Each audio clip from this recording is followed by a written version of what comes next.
Hepinize selamlar arkadaşlar. Ben Anıl Yavaş. Bugün sizlerle birlikte FL Studio mobil versiyonunun ikinci eğitim serisiyle birlikteyiz. Bu videoda sizlerle birlikte FL Studio'da rastgele yerleştirdiğimiz notalarla nasıl trap müzik yaparız bunu göstereceğim. Daha sonraki videolarda da artık hazır parçaları kendimiz nasıl yapabiliriz bunları göreceğiz. Bu video serisini takipte kalın. Kanalıma abone olmayı ve videoyu beğenmeyi de unutmazsanız çok sevinirim. Şimdi gelin videomuza geçelim. Evet arkadaşlar, FL Studio mobil versiyonumuzu açtık. FL Studio'yu açtıktan sonra karşımıza çıkan ekran demo versiyonların bulunduğu, şarkıların bulunduğu ekran. Buradan isterseniz bunları inceleyebilirsiniz. Biz direktmen new diyoruz, yeni diyoruz ve boş bir empty yazan kısma tıklayıp boş bir proje oluşturacağız.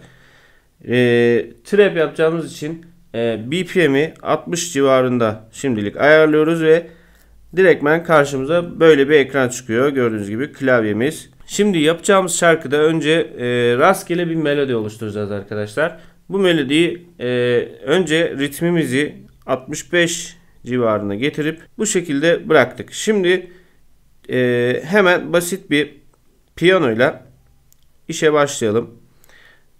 Buradaki Direct Wave'den artı butonuna bastık şuradan. Artı butonuna bastık. Direct Wave'ü seçtik. Karşımıza çıkan listede keyboard yazıyor arkadaşlar. Ground, Close Ground'ı seçiyoruz. Kapattık. Gördüğünüz gibi piyanomuz hazır. Basılı tutup şu şekilde kaydırdığımızda şöyle şurayı loopluyoruz arkadaşlar. Yani tekrar etmesini sağlıyoruz. Şarkımız bu ölçü, yani iki ölçü içerisinde tekrar edecek. İsterseniz buradan kendiniz basarak eklersiniz. İsterseniz buradan ekrana şuraya dokunarak rastgele ekleyebilirsiniz. Biz birbirine uyumlu sesleri bir araya getirip bir nota melodi oluşturacağız. Bu da şarkımızın altyapısı olacak. Hemen buradan başlayalım. Play tuşuna bastık. Loop'umuz dönecek. Biz bu arada seslerimizi yerleştirmeye başlıyoruz.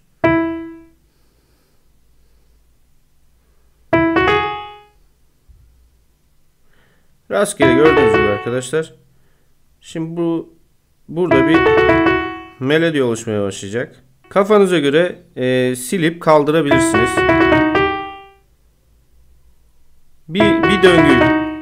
Bir döngüyü tamamladık. Bakalım. Çok uyumlu değil. Mesela bu şekilde kısa yapmak yerine ölçülerini uzatabilirsiniz. Şuraya üzerine tıklayıp seçtiğimizde ölçüleri uzamış olur. Yani seslerin yerini değiştirmeden hemen birer ölçü uzatıp kaydırıyoruz arkadaşlar ve öyle bakıyoruz nasıl bir şey çıkacak. Yani her türlü deneyip yanılarak işleminizi tamamlayabilirsiniz. Mesela son kısmı yarım seslerle şuradan tamamlayabiliriz arkadaşlar. Evet. Melodimiz bu arkadaşlar. Loop halinde kopyalayıp yapıştıracağız. Hemen basılı tuttuk ekranı ve kaydırıp seçtik. Şu şekilde. Copy diyoruz. İmlecimizi istediğimiz yere getirdik. Ve şarkıyı aynı notaları kaydırmadan hizalıyoruz arkadaşlar. Ve peşi sıra tekrar şu şekilde yapıştıracağız. Aynı yere. Evet. Döngümüzün son kısmına da yapıştırıyoruz. Yerine oturtuyoruz. Ve şimdi bu döngümüz hazır. Evet. Şimdi bunu piyanodan çıkartıp değiştirmek için sağ tarafta gördüğümüz orta kısımda bulunan oka tıkladık. Ve buradan keyboard değil de geri geldik. Bir pad bir ses istiyoruz. Synthi seslerden. Bu sesi deneyelim. Bakalım nasıl olacak. Evet. Gördüğünüz gibi gayet hoş bir altyapı oldu. Hemen kısaca size ben bunu göstermek için bu şekilde yapıyorum. Hemen ritmimi gireceğim. Ritmimi de buradaki hazır durum sequencer'dan değil de Direct Wave kısmından şuradan Sliced Drums yazıyor. Buradaki sesleri dinleyip bulabilirsiniz arkadaşlar. Bakın heads yazıyor. Veya buradan farklı ses durum kitlerini arıyorsanız buradan farklı durum kitlerini bulabilirsiniz.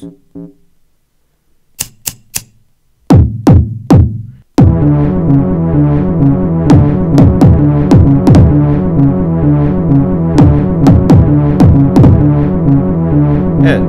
Şimdi tekrar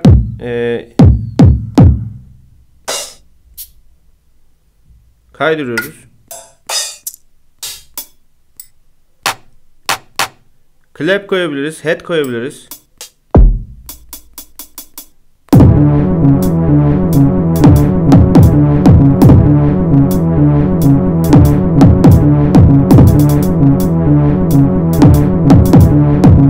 Evet, şimdi sesleri koyduk, rastgele yerleştirdik arkadaşlar. Bizim burada şu düzenleme yapmamız gerekiyor. Bu hangi sesimiz? Güm sesimiz, davul sesimiz.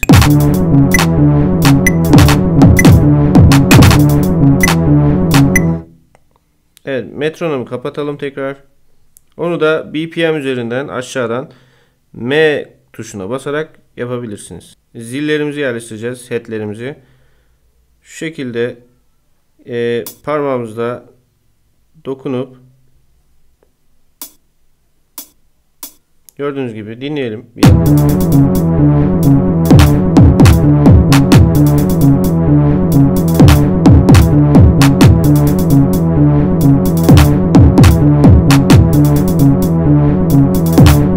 Evet arkadaşlar, aşağı yukarı trap ritmimizde davullarımızı da zillerimizi de yerleştirdik. Şimdi buradaki çaldığımız melodimizin daha efektif gelmesini istiyoruz. Clone Channel dedikten sonra buradaki sesin aynısını şu sol tarafa basılı tutuyoruz. Ve gördüğünüz gibi seçeneklerde Clone Channel yazıyor. Kanalı kopyalıyoruz ve aşağıda tekrar aynı ses aynı tonda karşımıza çıkıyor. Ama biz aynısını istemiyoruz. Buradan sesimizi ekranın sağ tarafındaki ok içerisinden sesi değiştireceğiz. Biraz da böyle lead bir ses istiyorum. Şu ses güzel olabilir. Bakalım. Evet, gördüğünüz gibi arkadaşlar.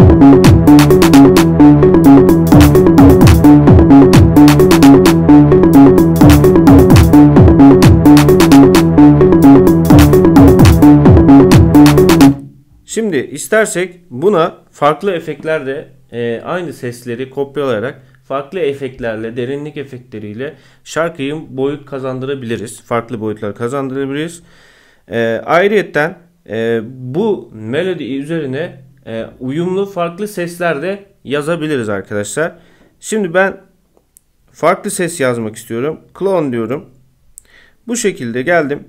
Tekrar notalarımın üzerine, ama önce sesimi biraz daha derin bir ses istiyorum.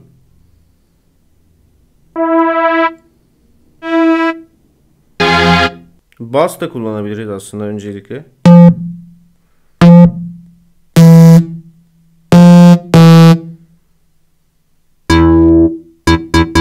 Evet, bu bass'ı da kullanalım arkadaşlar. Bakalım.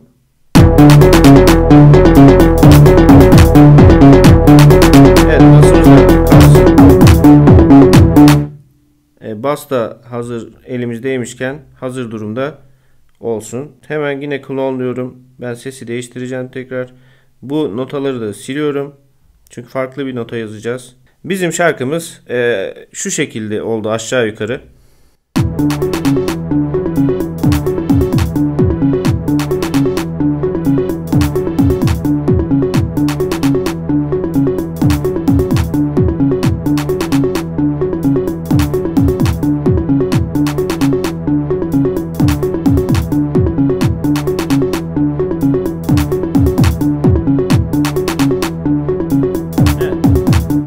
Gördüğünüz gibi arkadaşlar, trap beat yapmak FL Studio ile bu kadar basit ve kendi yaratıcılığınızı kullanarak istediğiniz gibi trap beat oluşturabilirsiniz. Bu videoluk anlatacaklarım bunlardı. FL Studio ile ilgili videolarımız devam edecek. Takipte kalın. Kanalımı takip etmeyi, abone olmayı lütfen unutmayın.